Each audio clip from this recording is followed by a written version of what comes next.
Bonjour Asraïl, Bonjour, comment vous allez? ça va très bien, on est super contents, c'est le début de la saison des festivals. Là on a eu la chance de jouer sur 3 beaux fests la semaine dernière, le Hellfest, Copenhague au Danemark, à Copenhague, et puis Graspop en Belgique. Donc on est très contents d'être là au Déferlante et on a hâte du concert de ce soir. Ok, est-ce que pour ceux qui ne vous connaissent pas encore, vous pouvez vous présenter rapidement? On est un groupe de rock, on est alsacien, on a monté ce groupe quand on avait 12-13 ans au collège, et c'est un peu le rêve de gamin qu'on continue aujourd'hui et qu'on a la chance de perdurer. Donc, Justement, comment vous avez senti votre évolution? Vous avez créé votre groupe du coup à l'adolescence, maintenant vous êtes adulte. Comment vous avez perçu cette évolution autant dans votre musique que vous, entre vous quatre, etc. C'est une évolution, j'ai envie de dire, assez saine, parce que assez lente finalement, dans le sens où les choses prennent vraiment beaucoup de temps. On met du temps ne serait-ce qu'à écrire de la musique, on n'a pas sorti beaucoup d'albums, on prend à chaque fois le temps j'ai l'impression d'avoir le cadre le plus propice pour pouvoir prendre la parole, et derrière surtout de faire des longues tournées.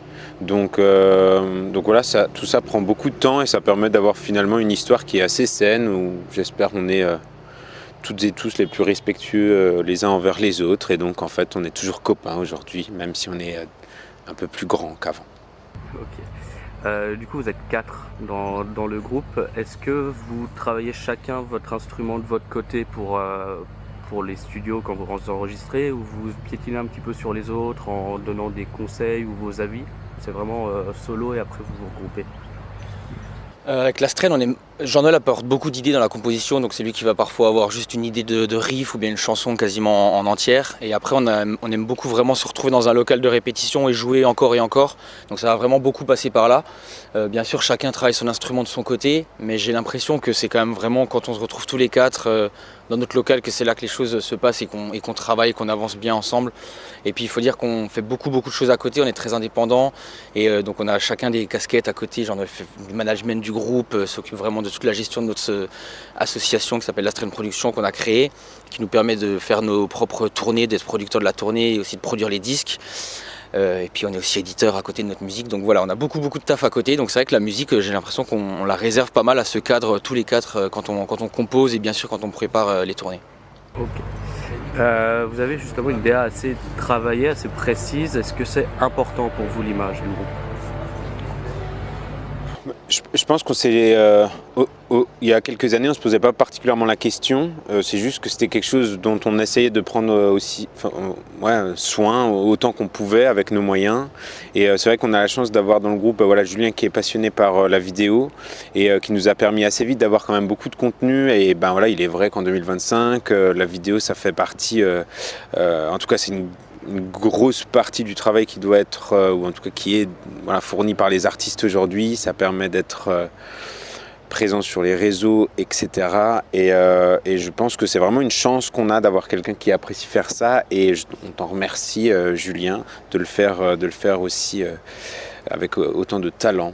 Donc voilà, on fait du mieux qu'on peut, c'est surtout ça, quoi. Du coup, vous parliez de l'Astren Production, donc votre association, soit un label aussi. Est-ce que ça vous apporte une indépendance, justement encore dans la DA, mais aussi du coup dans la tournée, faire ce que vous voulez, ce que vous aimez? Est-ce que c'est vraiment quelque chose qui a une finalité au final?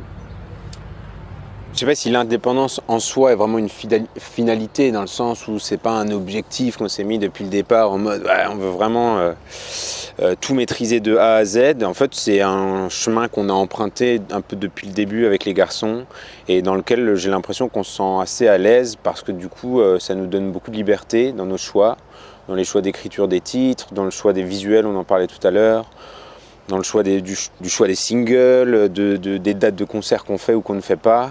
Alors ensuite, ça demande beaucoup de travail, on va dire, en sous-marin, qu'on ne voit pas particulièrement, mais c'est vrai qu'il y a beaucoup de travail administratif, de gestion financière, juridique, tout un tas de choses réjouissantes, mais qu'on se plaît à faire et qui nous permettent d'apprendre aussi plein de choses. Donc tant qu'on sera à l'aise là-dedans et que ça nous servira, je pense qu'on continuera. Vous avez sorti en janvier votre nouvel album, donc 3, ça se dit bien comme ça. Oui, c'est ça. Ouais, c'est ça, nickel. Il y a certains morceaux qui sont un peu plus posés, certains diraient même un peu à la limite de la pop presque. Est-ce que c'est un virage vers quelque chose de nouveau ou c'était l'intention de donner quelque chose de différent au public? C'est marrant parce que c'est pas ce style de musique qui ressort le plus quand on nous parle de nouvel album, quoi. Sachant que c'est quand même un album qu'on voulait un peu plus musclé que les précédentes propositions. Ensuite, voilà, force est de constater que Last Train being Last Train, quoi, on revendique, je pense, nos influences à travers l'ensemble de l'album, dont des titres comme Revenge ou je sais pas, How Does It Feel, qui sont effectivement peut-être un peu plus, non pas consensuels, mais peut-être plus accessibles dans un sens. Et sans être une transition, c'est une suite logique de ce qu'on a toujours été. C'est notre terrain de jeu, entre guillemets, favori. Et donc non, je pense que c'est plus une suite logique qu'une transition. Je crois que sur cet album, on avait aussi la volonté de faire un peu ce qu'on voulait, encore plus que dans les précédents. Je crois qu'on avait vraiment... On s'est mis absolument aucune contrainte, donc c'est peut-être pour ça que c'est un peu plus éclectique dans un sens où en fait on était en local de répète, on composait et puis on s'est mis aucune frontière et on s'est pas dit il faut absolument que ce soit rock dans cette esthétique là, et je crois qu'on a laissé encore plus que jamais peut-être transparaître les diverses influences qu'on a, quoi, qui peuvent être de la pop, de l'électro, de la musique classique un peu moins dans celui-ci, ou des trucs un peu plus musclés comme tu disais. Là, justement, en parlant pas de limite, j'ai l'impression qu'il est plus introspectif cet album. Est-ce que vous avez voulu suivre une histoire ou vous raconter vous-même à votre public? Les textes de Last Train ont toujours été assez perso. Je pense qu'en fait on y raconte ce qu'on traverse en tant que jeunes adultes et qui justifie peut-être un peu le fait qu'on fait de la musique depuis toujours, surtout je crois pour nous en premier, parce qu'on en a très envie et besoin, et que c'est une manière finalement de pouvoir sortir des choses, et c'est très agréable. On est très reconnaissant d'avoir justement cette possibilité de sortir des choses via la musique. Donc voilà, non, c'est plutôt des histoires personnelles plutôt qu'une revendication de quelque chose de très précis. On le disait un petit peu avant l'interview, vous venez d'Alsace, à la frontière avec l'Allemagne. Est-ce que le rock allemand vous a beaucoup inspiré? Vous avez plus d'inspiration française, anglaise, internationale? Qu'est-ce qui vous inspire en soi? Je pense que quand on était ado et qu'on a découvert la musique, on écoutait en fait ce que les grands frères ou les cousins ils écoutaient à l'époque. Beaucoup de rock moderne du début des années 2000. Un peu de musique un peu plus violente, etc. Mais c'est vrai qu'on se rend compte avec les garçons qu'on a une culture francophone qui n'est pas ouf, quoi, qu'on essaye de combler aujourd'hui en découvrant plein de choses. Donc j'aurais plutôt tendance à dire la scène internationale, anglaise, anglo-saxonne de manière générale, plutôt que française ou allemande, sur lequel j'ai pas particulièrement d'exemple à citer, à part Tokyo Hotel. Voilà. C'est ce que j'allais dire. Est-ce que vous avez déjà des idées pour la suite, ou vous vous concentrez sur cette belle tournée européenne? On n'a rien, on n'a aucune idée. On est du père, on prend tout ce que tu peux. Ouais, est-ce que t'as pas des idées? Lâchez en commentaire quelques trucs. Non, on a souvent une vision quand même assez lointaine de ce qui se passe. Comme on le disait, on est ultra indépendant, on est au centre des décisions et de ce qui se passe, donc de l'agenda aussi. Donc nous, on sait ce qui va se passer.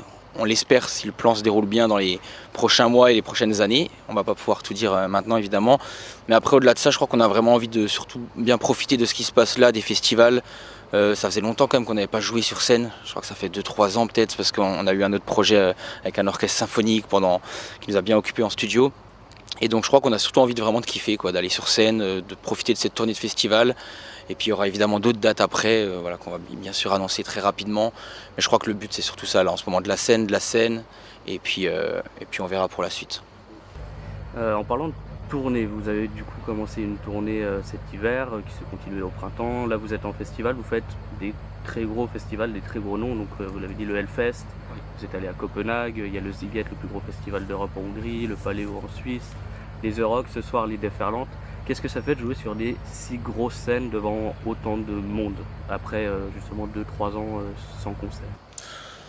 C'est toujours fou de jouer devant autant de monde. On sait qu'il y a énormément de gens qui ne nous connaissent pas aussi, qui vont être des curieux, des curieuses.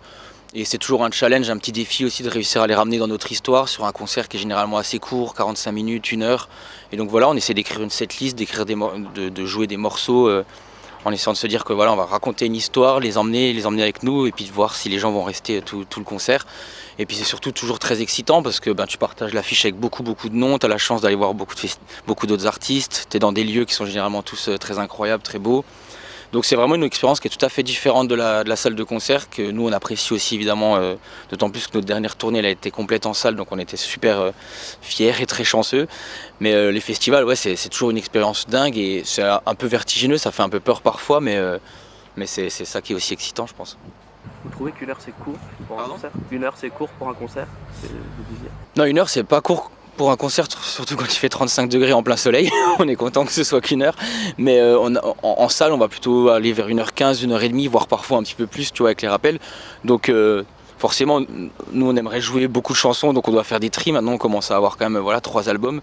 Et donc choisir c'est renoncer, et c'est parfois un peu difficile de faire la setlist. Et on aimerait pouvoir proposer d'autres choses, d'autant plus que nous on a des chansons qui sont très longues, quoi. Nous on va jouer The Big Picture ce soir par exemple, elle fait 12 minutes, une autre chanson On Our Knees qui fait 8-9, donc ça enlève vite de la place pour d'autres titres. Du coup, ouais, vous fêtez bientôt vos 20 ans ensemble en tant que groupe. Bon. 20 ans de carrière, mec. Ouais. Les 10 ans du coup des premières sorties, est-ce que vous avez quelque chose de prévu pour ça? Moi je tiens déjà à dire qu'on n'est pas des vieux roublards les gars, on n'a pas 45 ans, on a 20 ans de carrière parce qu'on a commencé ensemble quand on avait 11-12 ans, on était au collège. Et voilà, voilà, on a de la trentaine, on est encore jeune. Et c'est vrai que putain ça arrive tout doucement aux 20 ans, on n'y a pas encore trop réfléchi. Je crois que la date officielle de la création du groupe c'est quoi? 2007? Ouais, en vrai, Ce serait dans 2 ans, ouais. On va fêter les 20 ans. Ah vache. Si c'est en fait, ce sera les 20 ans. Quoi. Ce sera les 20 ans. Et ben écoutez, vous nous faites vos meilleures propositions par message parce qu'on n'a absolument rien préparé pour l'instant. Mais effectivement, ouais, on va gérer un truc. Ça nous a mis trop mal. Ça nous ouais, a vas-y, c'est quoi cette question? Je me casse. On n'est pas bien. Ouais, on l'a pas vu venir. Je pensais qu'on était à 10, tu vois, grand max. En fait, non, c'est toi qui as raison. Et est-ce que vous avez un dernier petit mot pour les gens qui ont regardé cette interview? Merci d'avoir pris le temps de regarder et puis trop hâte de vous retrouver dans les salles cet automne, peut-être sur les festivals l'été prochain, en tout cas ce soir au Déferlante. Gros bisous.